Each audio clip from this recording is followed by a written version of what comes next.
You can see what's happening right now with Hurricane Helene. That is down to the south. It moved overland. It is inland. Now it is into areas of Georgia, and that northern part of that eye wall, what is left of that eye wall, is bearing down on Valdosta right now. Here you can see that really heavy rain that's moving in right now. Valdosta is right up here. Angelina Salcido is there live right now. We checked with her just a few moments ago. We were seeing the conditions deteriorate during her live shot. Angelina, again, we want you guys to be safe, but are you seeing those conditions getting worse? Definitely changed for sure. Just maybe within the last 15 minutes or so, probably even less. The power has continued to flicker on and off. We're hearing a lot of different pops that are happening in the distance far away from us as these wind gusts continue to get even heavier and the storm passes through the southern part of Georgia. Now, this is what the Valdosta area has been waiting for, essentially, is to see what the hurricane force winds were actually going to feel like, what they were going to look like.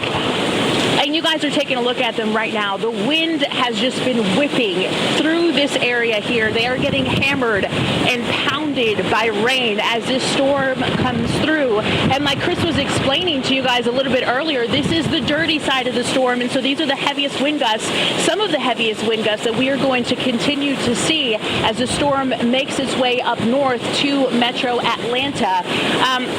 The ground here, extremely saturated. And so they're expecting to see some of the trees that are in these neighborhoods eventually come down. They're hoping that many don't.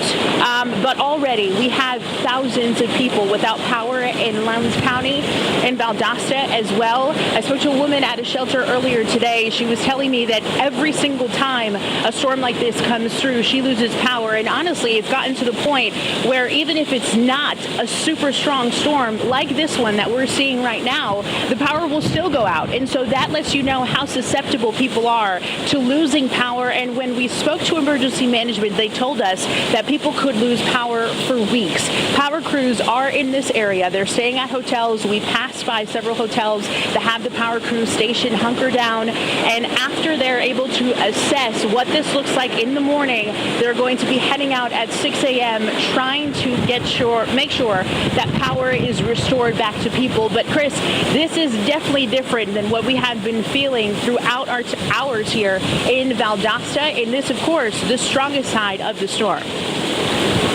And it really is. And, you know, it's crazy to see what you're seeing. And if y'all want to hold the shot just for a second here while I'm still talking there, this is that northern part of the center of circulation. This is the strongest part of the storm. And what I want, you see those lights flashing there. What I want to stress here with this is, you know, a lot of times you see folks doing live shots on the beach, there on the coast. This is an hour and a half inland from that Big Bend area. And if you're driving there, and this just goes to show you the impact of these hurricane force winds that are into South Georgia right now, and that is that part of that eye wall. No longer really a structured eye still there, but it's that center of circulation. You can see here on radar what we're watching with that really heavy rain coming in on it. The center of the circulation is still down to the south near Interstate 10 there in Florida, but Angelina was experiencing this part of the storm right now in that right front quadrant. That is the strongest part of the storm based on that forward motion that's moving up toward the north. So again, they're staying safe. Angelina has covered hurricanes before. Her video journalist with her, Tyson, has been in numerous hurricanes before. They know how to cover these storms and stay safe at the same time. But again, we're stressing for them to stay safe there too. There's that circulation. Again, it's been over land for a little while. It's going to keep moving up to the north very quickly, pretty much moving up 75 through the Macon area, through the Atlanta area. We're thinking the center of circulation might be just a little bit more over to the east of Atlanta as it pushes on through. But still, all of us are going to be experiencing those very heavy rains from this system as it keeps moving. Here's another look at the track. It moves up toward the north here. Once it goes to Atlanta, it'll be a tropical storm, but it'll maintain hurricane strength up north of Macon into areas like Spalding County, Pike and Lamar County, still hurricane strength. Then a strong tropical storm, 65-mile-an-hour winds here through Atlanta, and then pushing up to the north and falling apart a little bit.